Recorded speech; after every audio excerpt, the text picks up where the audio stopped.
last session, we were talking about like benchmarking different alternatives to dplyr. So we talked about like data table, duckplyr, base R, stuff like that. And then we had sort of ended with talking about like benchmarking in general. And then like we had talked about like some of the decombo buddies functions and like looking into performance and stuff. So I guess this session is sort of talking about like, I went deeper into like trying to benchmark code and stuff, specifically like code chunks to see if like in terms of like time, but wall clock time and memory. And so I was just looking into some packages for doing that and then kind of realized it was a complicated topic, but I tried to sort of summarize things for today. So we can start with like some slides. So we can start with some slides and then we can go into some actual like code that I have sort of interactively demonstrating some stuff. But so like today, what I was going to really focus on is like sort of comparing if you have like a function A versus function B, like how fast are each, and then how much memory does each one use. Maybe I'll get into this in a little bit, but like how much memory something uses is sort of like by itself, it's sort of a vague question. But so like I said, this was sort of inspired by looking into sort of the decombo buddies tool and seeing if there was any ways to sort of either make things faster or make things more memory efficient. So that's sort of the angle I'm going to be taking today. So mostly, I guess, this first bullet of like our package developers. So when getting into this, like looking into things and looking into all these different packages, there's a lot of packages, I guess, and for benchmarking stuff. In particular, benchmarking memory is actually kind of complicated. At least that's what I was, my opinion on it. So the challenge with this is that, well, first of all, there's two different types of memory. Sort of, there's like virtual memory, and then there's resident set size, which is sort of like the physical RAM being used. So I guess I'll put a little like diagram on the right here.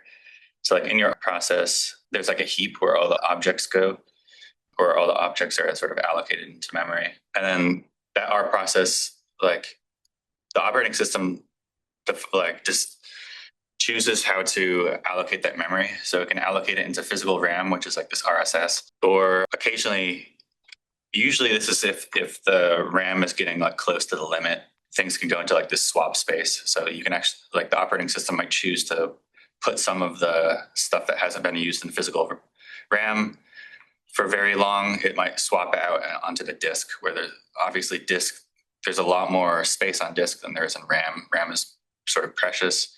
And so virtual memory is, I should have actually put this in the diagram. Virtual memory would be like the sum of this RSS and the disk. So it's like everything that the R process sees is virtual memory. And then RSS is just like physically how much RAM is being used. So another challenge is that some of these packages either try to directly measure when objects are allocated to the R heap, or they could use like polling. So that's like looking at sometimes like OS level tools. Basically on like a given time interval, it'll check like very frequently, okay, how much memory is being used right now? Okay, how much now? And so on. It'll keep checking. And the challenge with that is that if polling based methods, depending on how frequent they are, they can actually miss sort of quick bursts of high memory usage. And then that sort of gets into this second section here about the challenges of memory measurement at JHPC specifically. So if you're trying to benchmark stuff at JHPC, obviously, each compute node has its own hardware. Some hardware is newer and faster. My understanding with SLURM is that it does use polling. So yeah, it can miss. It's not super accurate. It can miss quick bursts of high memory usage. And actually, I'm pretty sure SLURM uses the RSS limit to kill jobs. So if your job is physically using too much RAM, that's when it gets killed. Not if it's using too much virtual memory. So in theory, you could have a process that's using like 100 gigs of virtual memory. And if it's only getting allocated 80 or something, and your limit is 90, I don't know, that's a weird example, but it wouldn't get killed even though it's using a little bit more memory in terms of the actual process. So it's a little complicated, but those are some of the concepts that come into play into like the various R packages. So various R packages use different approaches, either like polling or direct measurement. Sometimes they look at the R heap. Sometimes they try to use OS level tools to directly look at the either RSS or I think just RSS usually. So lots of different ways to measure memory usage. So it gets kind of complicated pretty quickly, but here are some packages I was specifically looking at for some of this decom stuff. So I think all three of these have their own like different use cases, and they're all pretty useful. Is a cool package because it actually, you can run it and it produces like this graphical interface where it shows the actual function call stack. So you can see which functions are being called. It has little notes about the time and memory each function is using.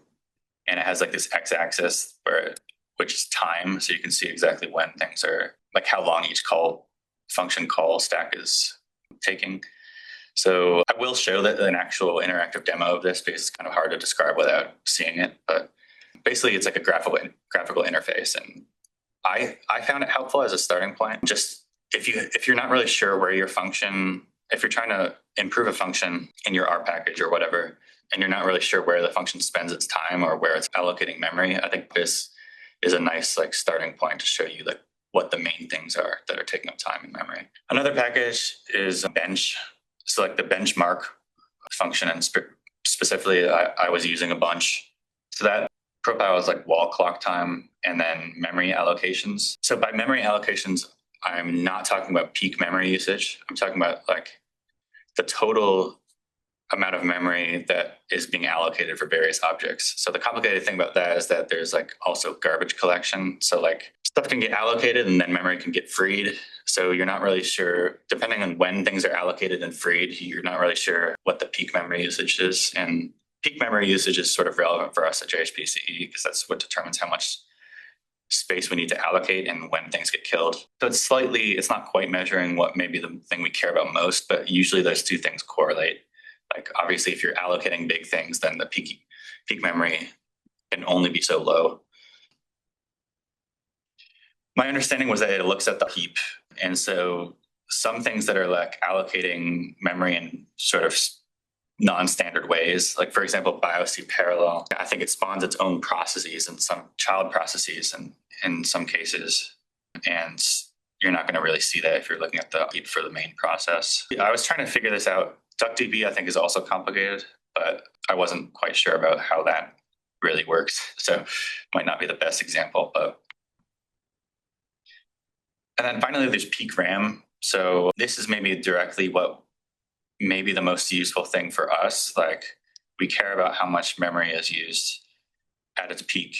And the challenge with this package is that its documentation is extremely short. It has like a tiny vignette and it doesn't really tell you what it's doing or how it's doing it. So I'm not sure if it's really measuring the R heap or like if it's using some OS level tool, if it's using polling or like trying to directly track allocations. So this one, useful, but not really sure what it's doing exactly. And by the way, there's a bunch of other packages. There's like a package called micro benchmark. There's other ones that I haven't really looked into thoroughly, but maybe in some sessions we can check these out as well. So with that, I want to actually like show my particular use case where I was doing this. So I made this little repo because it actually became like a process of its own to benchmark some of these functions. And as I was discovering some of these packages, I wrote some code for doing some of this benchmarking for the Decombo Buddies functions. So I guess I can start with I'll start with an overview. I'm just going to load these packages and I'll summarize. We'll look into this in more detail in a second, but basically I was looking at the get mean ratio function and I had like a snapshot of it that I took from GitHub. I really should have probably just installed it from GitHub the normal way, and then I have a version that I sort of changed to try to improve memory and speed. So those are like the two things I'm sourcing here. And I'll like show the actual code soon, but I want to show what I'm trying to benchmark here. So basically I have two versions calling the get mean ratio function. They have slightly different names, but they're doing exactly the same thing with slightly different implementations. So we're finding cell type markers, get mean ratio, like the mean ratio markers for different cell types in a single cell experiment object. So in this case, this actually matters a little bit, but it's using sparse matrices for the assays. I figured out if you use HDF5, it's like extremely slow for this function. So that's maybe something notable. If you're using HDF5 and you're trying to get mean ratio, maybe probably bring your assays into memory first. Really, really speeds things up. To load that single cell experiment object. And I guess right now I can actually go into the the function. So just to describe for people who aren't familiar with a get mean ratio, actually, I mean, even if you are familiar with it, you might not have seen that, probably haven't seen the actual source code unless you're Luis. But so where did I put this? Versions here, but so I'm going to just walk through this function real quick just to show what it's doing. So we pass it a single cell experiment object, the call data column with the cell type, and then we give it like the assay that we're using. So basically we're taking the assays, and then by cell type, we're getting the row means. So we're getting the mean expression by each cell type to start binding it all into like a data frame. And then again, by cell type, we're running this function called get ratio table. And that's sort of cleaning up things with dplyr. We're taking the mean, we're sort of comparing the mean count of one cell type to the rest, or sorry, to the second highest. And we also call row medians in here to sort of filter some of the genes out. So yeah, there's some dplyr code. It's not, from looking at this at first, it wasn't clear what was taking time. If it was like dplyr stuff that could be optimized, maybe with duckplyr, or maybe some of these matrix operations. And so, yeah, and then so we run this get ratio table function on each cell type. Then we sort of like, the rest of the function is sort of cleaning things into one data frame, adding some information from the GTF, I think. Not the GTF, the like information. And that's like the very quick overview of what the source code is doing. So we can go back to this function. So I guess let's start with this profvis function. So I use this to see like, let's take the baseline, the original code on GitHub for get mean ratio. Where is this function spending its time? So you just run this profvis function, and then it should come up with a window for like a graphical interface. So it'll take like 10 seconds or something to run. And once it's done running, then it has like that nice interface. Yeah, so it has, I forget what these tabs are. Yeah, so this is kind of cool because like, yeah, you have all this, like the x-axis here is time in milliseconds, and then you have like different call stacks that are being used, and then it sort of highlights things. So as I hover over this map function, it shows where in the code this map is occurring. So it's going through to get the row means of the cell type expression, cell type specific expression. And yeah, you have little up here, it shows like memory and time. So down here is memory, I think in megabytes. Yeah. And then time in milliseconds. So already we see like row means is taking a couple seconds here. I think it even has, if you go up a little bit, where is this? It's kind of hard, a little bit hard to navigate, and some of the function calls actually get missed. Like you see, there's not everything is annotated here with memory. Like the stuff that's really quick to run, I don't think it just doesn't show you what is allocated. So that's like one of the weaknesses, I guess. But in some sense, it's almost like doesn't, like if it is too fast to run, then maybe you don't really care about how much like time it takes and stuff. So let me see if I can find like where some of it is a little bit confusing to navigate, to be honest, if you haven't like seen stuff like this. I'm trying to find where some of the function names are like are kind of vague, you know, like this dot subscript.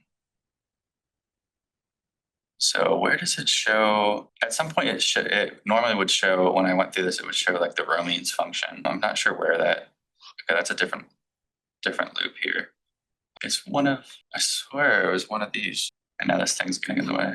Weird. So last time I looked at this, I remember you could see like, okay, we'll go to a different section of this.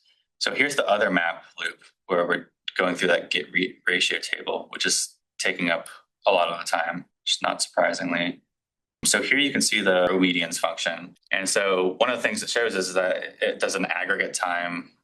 So it shows the total time is like 1.5 seconds for this call. But if you aggregate across all the calls, an entire 5.5 seconds is taken just for row medians. So this was really helpful for me to see, like, it's really the matrix operations that are dominating this function rather than the dplyr code. So there is some dplyr code stuff towards the end, but this is still get ratio table. Again, maybe not the clearest thing to navigate, but once you've locked down on some of the key functions, then it can be really helpful to see the actual numbers. So yeah, this was like 10 seconds, this get ratio table with row medians taking I guess half of that. And then it doesn't really, I don't think you can click on this to see the bottom part, but you can click on the bottom part to see the top part. So let me see if I can move this with my, trying to do this without a mouse. So let me zoom in.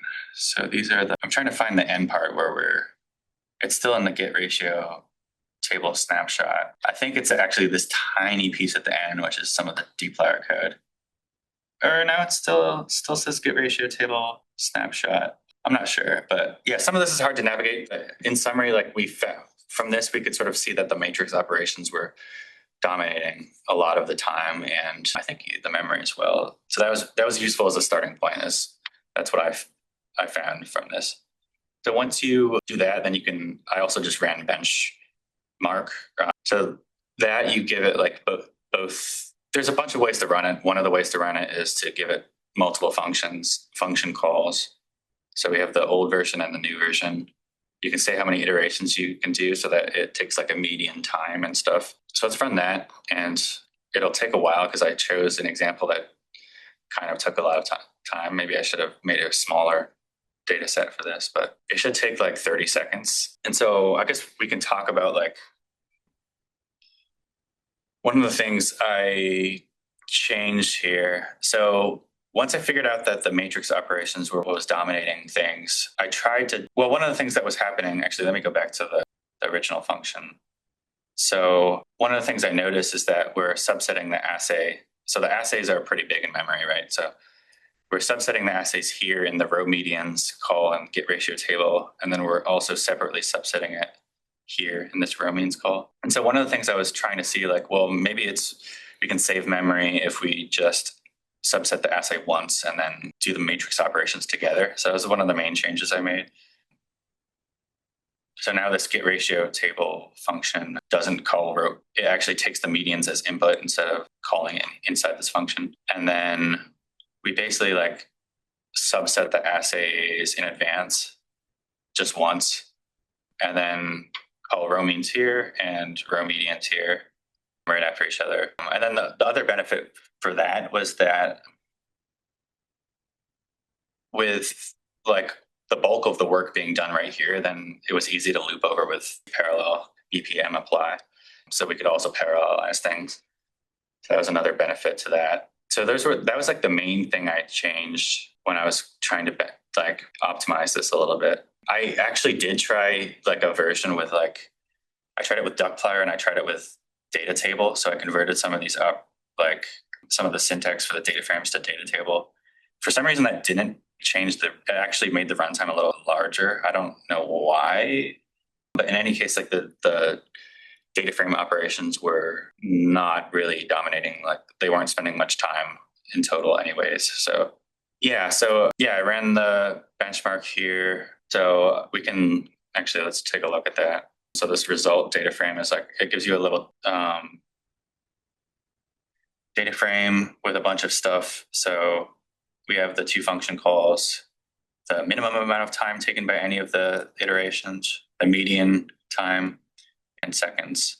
Some of this other stuff I'm not sure what this, iterations per second. No, that doesn't seem right. Not sure what this column is. The next column is memory allocations. So again, this is not peak memory. It is like the total amount of objects being allocated. So it turns out when we do subset the assays once, we have like maybe like 2/3 of the memory being allocated than the original version, which is like a benefit. And it does run, by doing that, it actually runs a little bit faster. And so I did show you that it was like running bplapply, but this is with serial param. So it should be pretty much the same as running it serially. It's not like I parallelized this while I was running it.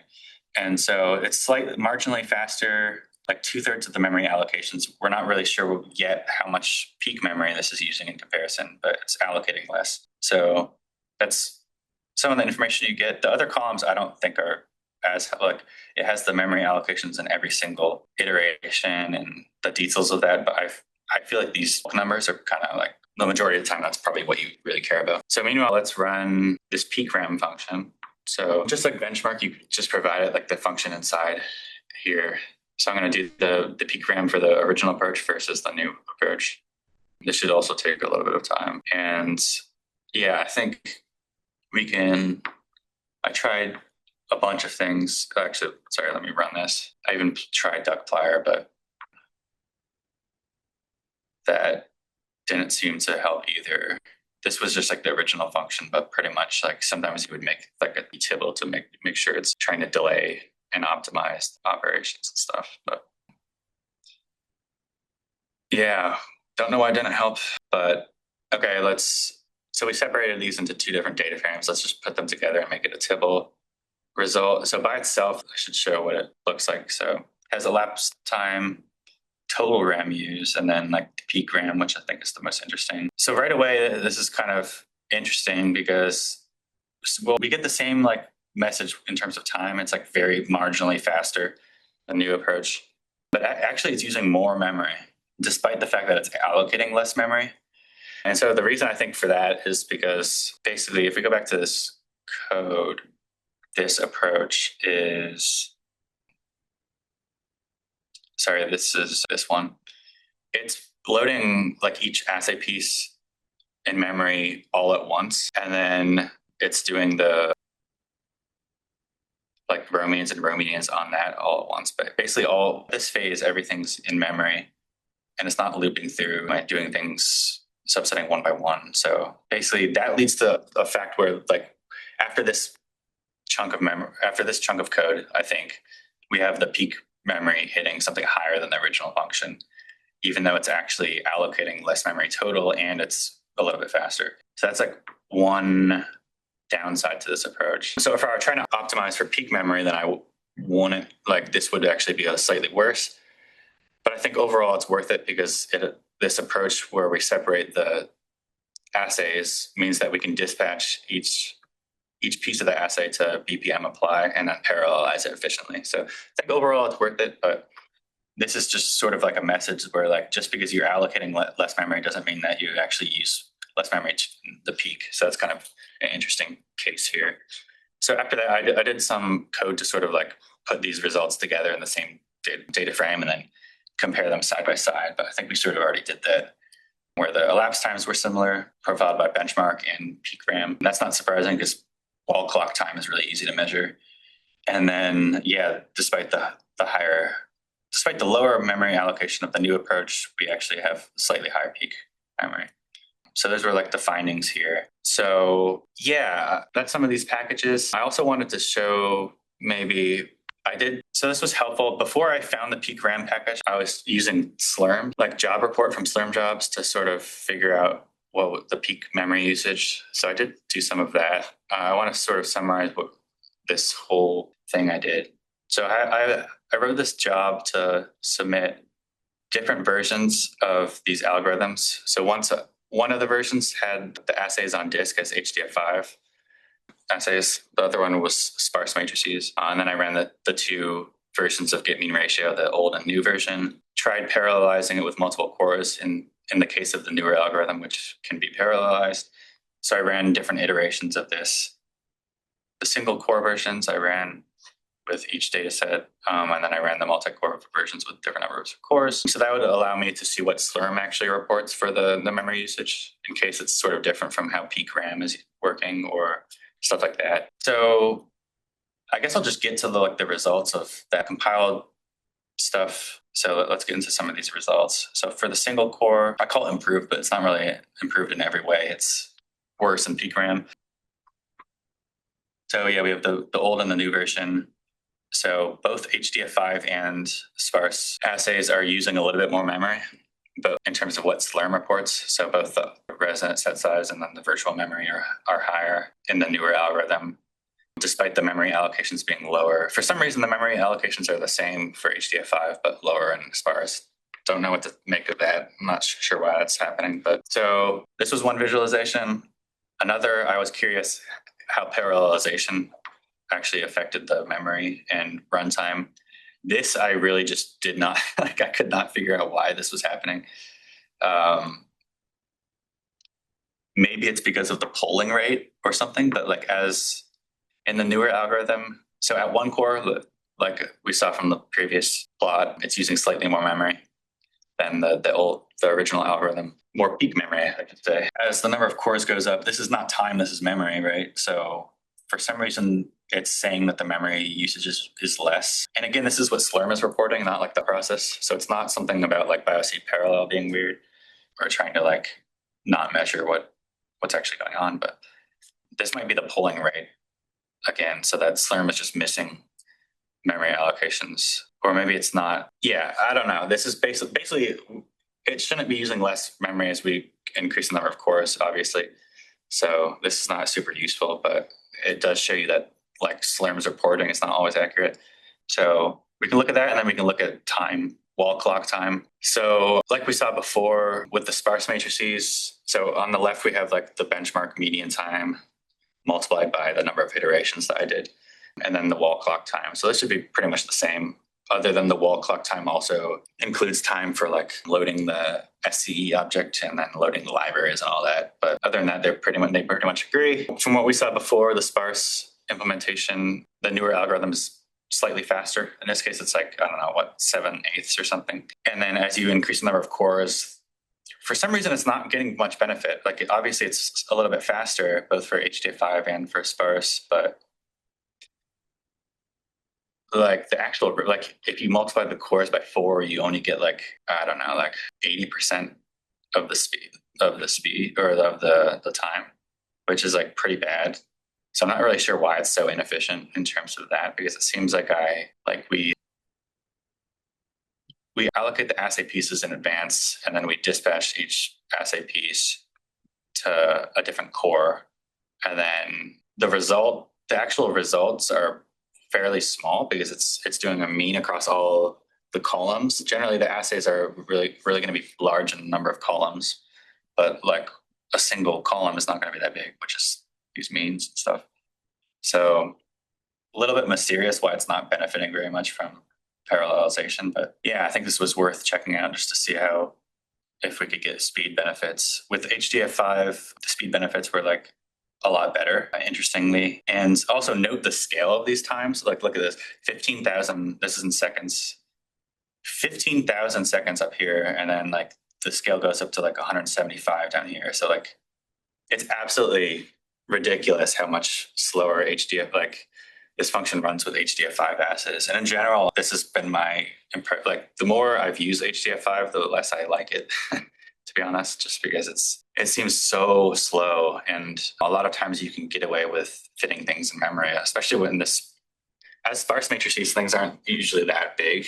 So it's like, why use HDF5? But that's another, I guess, takeaway. So yeah, this was for this benchmark at JHPC, I was really using the bench package, but I think those other packages were useful to check out what's going on. So yeah, I think that's it for today. So yeah, hopefully this was useful to give you sort of ideas about what packages to use when doing this sort of thing. I know we're not like frequently benchmarking, but I think this is something useful for some of these functions that are like can be memory hungry or take a lot of time if they're not implemented like with a huge amount of thought specifically for performance. But yeah, that's pretty much it.